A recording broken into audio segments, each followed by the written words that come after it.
नमस्कार, म सामान्य ज्ञान प्रशिक्षक तुफान कुमार सनी।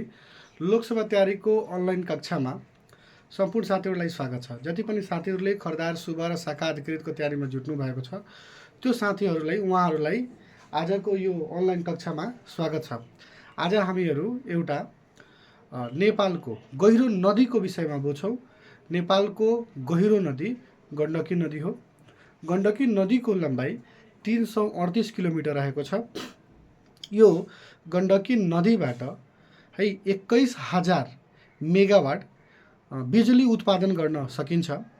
गण्डकी नदीलाई अर्को एउटा नारायणी नदीको पनि नामले हामी चिन्छौँ।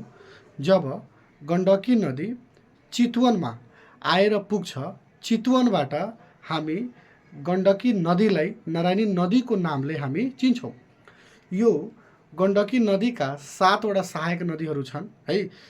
त्यो 7वटा नदीहरूलाई एउटा ट्रीको साथमा हामी बुझ्छौँ। अलिकति यता ध्यान दिनुहोस्।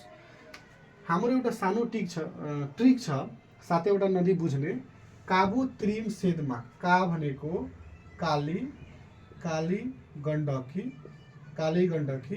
बु भनेको बुढी, बुढी गण्डकी, बुढी गण्डकी। त्रि भनेको त्रिशुली, त्रिशुली।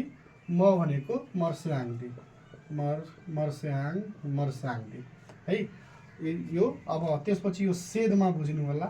सेदमा से भनेको सेती है। द भनेको दरौदी है। म भनेको मादी है।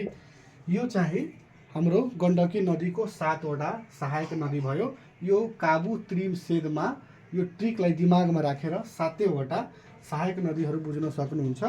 अब यो 7वटा सहायक नदीहरूमध्ये है सबैभन्दा ठुलो र सबैभन्दा सानो कुन हो बुझ्दाखेरि तपाईँहरूले यो काद भनेर बुझ्नु होला। काद, का भनेको काली गण्डकी, द भनेको दरौडी, दरौडी हो भनेर हामी बुझ्नुपर्छ। एउटा कुरा अझै तपाईँले के बुझ्नु होला भने करेन्ट अफेयर्समा पनि काम लाग्छ।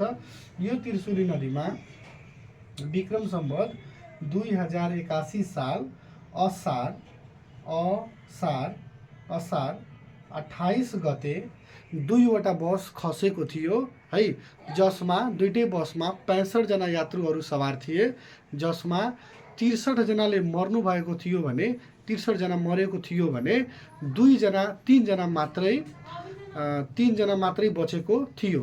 65 जनामा 62 जना मर्नु भएको थियो भने 3 जना मात्रै बच्नु भएको थियो। यस्तै सर्ट भिडियो है हेर्नको लागि मेरो फेसबुकलाई फलो गरिदिनु होला।